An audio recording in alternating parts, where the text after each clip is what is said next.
Hi students, welcome to Yash Academy YouTube channel. In this video, we are going to study the representation of organic reactions in organic chemistry. The organic reactions generally represented as the organic molecule called substrate because it supplies carbon for the formation of a new bond. Second is a reagent is another substance which attacks the substrate आणि हे सर्व बदल घडवून आणण्याचं काम या सब रिएजंटचं असणार आहे आणि when a reagent attacks the substrate then it forms products directly or via intermediate. मग इंटरमिजिएट जर तयार झाला असेल तर it is a very short lived, खूप कमी कालावधीसाठी असतात ते. Highly reactive, they are unstable and cannot be isolated. यांचं स्वतंत्र अस्तित्व आपल्याला करता येत नाही. So being unstable it break down to give products, and along with main products some other products may also form called by products.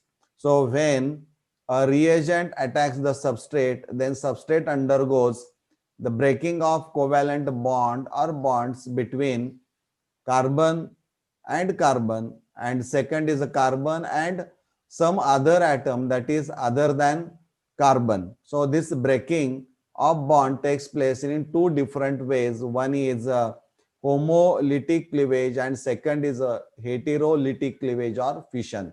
So in this video we are going to study the homolytic cleavage or fission.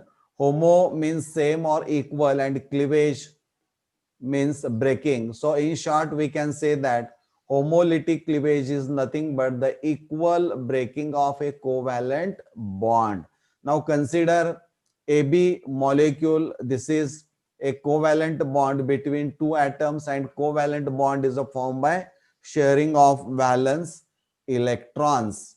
So the same can be represented as this is the bond pair between two atoms, and in when it undergoes homolytic cleavage there is a equal sharing of electron. म्हणजे इथं इलेक्ट्रॉनचं sharing जे असणार आहे तेवढेच electron घेऊन भागीदारी केलेले इलेक्ट्रॉन घेऊन पुन्हा ते बाहेर पडतात. म्हणजे A dot plus B dot तयार होतो कॉल्ड फ्री रॅडिकल्स. म्हणजे इथं when a covalent bond between two atoms say A and B breaks in such a way that there is a each atom retains one electron of the bond pair. म्हणजे ज्यावेळी equal breaking होईल त्यावेळेस प्रत्येक item काय करतो, एक electron घेऊन बाजूला जातो, which results in the formation of free radical, and this homolytic fission is represented as half-headed curve arrow called fish hook arrow, which indicates one electron moves. म्हणजे असा हाफ एक कर्व आहे आणि त्याला हाफ हेडेड एरो असणार आहे. Half headed याचा अर्थ एक इलेक्ट्रॉनची मुवमेंट तिथं आपल्याला पाहायला मिळते. दिस इज होमोलिटिक क्लिवेज. परंतु हे होमोलिटिक क्लिवेज किंवा फिशन होण्यासाठी कंडिशन्स कोणत्या असणाऱ्या आहेत ते आपण आता बघूया. Now what are the conditions required for the homolytic cleavage?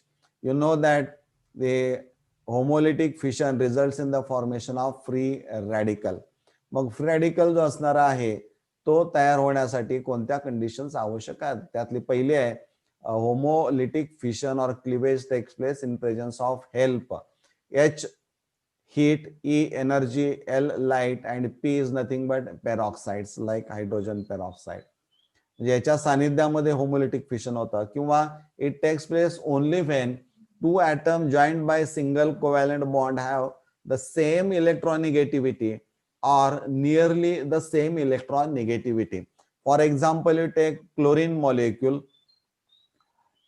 Cl has electronegative character 3.1. So both the atoms are identical. So there is a equal breaking of covalent bonds. This bond is called a non-polar bond. You take another example, methane. There are 4 CH covalent bonds or single bonds. electron negativity of carbon is 2.55 and that of hydrogen is a 2.2. So there is no large difference between these two electron negativities. These two electron negativities are nearly the same, आणि त्यामुळे they undergo homolytic fission to give methyl free radical and hydrogen free radical. Now it occurs in non-polar bonds. म्हणजे हे जे असे molecule जे असणार आहेत ते नॉन पोलर बॉन्ड त्यांच्यामध्ये पाहायला मिळतात. यांच्यामध्येच होमोलिटिक फिशन हे असणार आहे. किंवा सगळ्यात महत्वाचं होमोलिटिक फिशन मध्ये जे केव्हा होतं तर जे reactants which are involved must be in a vapour phase. सर्वसाधारणपणे वेपर फेज मध्ये ते रिएक्टंट असतील तर होमोलिटिक क्लिवेज हे होतं. These are the conditions which are required for the homolytic cleavage. समजलं असेल, पुढे जाऊया आपण. Now will discuss the free radical. For example take chlorine molecule. It is a non polar molecule because both the atoms have same electron negativity. So shared pair of electron between two Cl atom is equally attracted by both the atoms. So there is no any partial positive or partial negative charge. So this electron pair or bond pair always lie between the center of the two nuclei. आणि त्यामुळे इथं non polar molecule तो असणार आहे. When such molecule undergoes homolytic fission in the presence of ultraviolet light or sunlight, that is typically sunlight, gives chlorine free radicals. म्हणजे इथं तुमच्या लक्षात येईल Cl कडे एक डॉट दिसतोय, या दुसऱ्या Cl कडे डॉट दिसतोय. हा ऑड इलेक्ट्रॉन असणार आहे. उदाहरणार्थ म्हणण्यापेक्षा क्लोरीनची माहिती तुम्हाला माहिती आहे. Atomic number is 17 and electron configuration is 287. Last valence shell जर आपण पाहिला, लास्ट शेल मध्ये पाहिलं तर देर आर 7 इलेक्ट्रॉन्स. हे ऑड आहेत.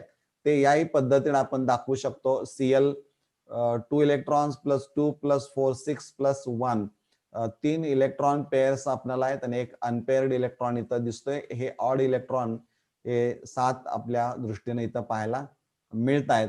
म्हणजे असा एखादा ऍटम किंवा ग्रुप जर असेल तर तो ऑड इलेक्ट्रॉन त्याकडे असतो. And highly reactive and unstable is called free radical. So atom or a group which contains an odd electron and highly reactive and unstable is called a free radical. मग असे free radical combines with another free radical or molecule so as to form a stable or bond pair between two atoms. म्हणजे तिथं ती bond pair दोघांच्या मध्ये तयार होताना पाहायला मिळते.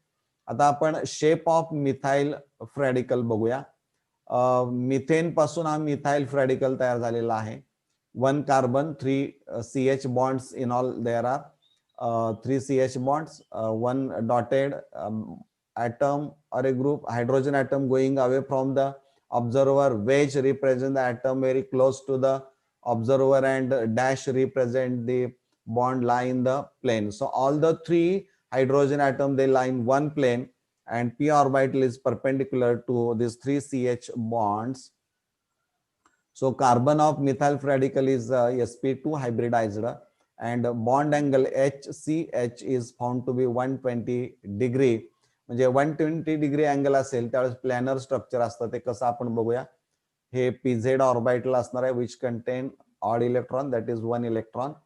आणि हे ट्रायंगल दिसतोय पहा. ट्रायंगलच्या मध्ये कार्बन आहे, इकडं हायड्रोजन, इकडं हायड्रोजन, इकडं hydrogen. So this is planar trigonal geometry. So methyl free radical as a planar trigonal geometry असणारी आहे. Now will discuss the stability order of alkyl free radicals. हा मिथाइल फ्री रॅडिकल इथं आपण घेऊया. Methyl free radical याला 3 hydrogen कार्बनला जोडले, त्यातला एक एक हायड्रोजन मिथाइल ग्रुपनं रिप्लेस करत जाऊया. इथे एक CH3 CH2 ethyl free radical, 2 ethyl group आले आणि एक हायड्रोजन आयसोप्रोपाइल फ्री रॅडिकल. इथं 3 मिथाइल ग्रुप आले, tertiary butyl. So alkyl free radical they are classified as primary 1st degree, secondary 2 degree and tertiary 3 degree. Now what is the order of the stability of alkyl free radicals? तर याच्यामध्ये list stable जो असणार आहे तो methyl असेल आणि more stable जो असणार आहे किंवा मोस्ट स्टेबल टर्शरी ब्युटाइल असणारा आहे. ऑर्डर अशी वाढत जाताना पाहायला मिळते मिथाइल कडून टर्शरी ब्युटाइल कडे. So methyl is a least stable and tertiary butyl free radical is a most stable. मला वाटतं फ्री रॅडिकलच्या बाबतीमध्ये तुम्हाला स्पष्ट झालेलं असणार आहे. विद्यार्थी मित्रांनो, हा व्हिडिओ जर मनापासून तुम्ही पाहिला असेल आणि यातला कंटेंट जर आवडला असेल तर लाईकचं बटन प्रेस करा आणि यश अकॅडमी YouTube चॅनल हा सबस्क्राईब करा. आणि तुम्हाला खरंच असं वाटत असेल की ही माहिती इतर गरजू मुलांच्या पर्यंत जावी यासाठी गरजू विद्यार्थ्यांना हा व्हिडिओ पाठवण्यासाठी आपण तो शेअर करावा आणि तो कराल अशी अपेक्षा आहे. आपण इथं थांबूया. धन्यवाद.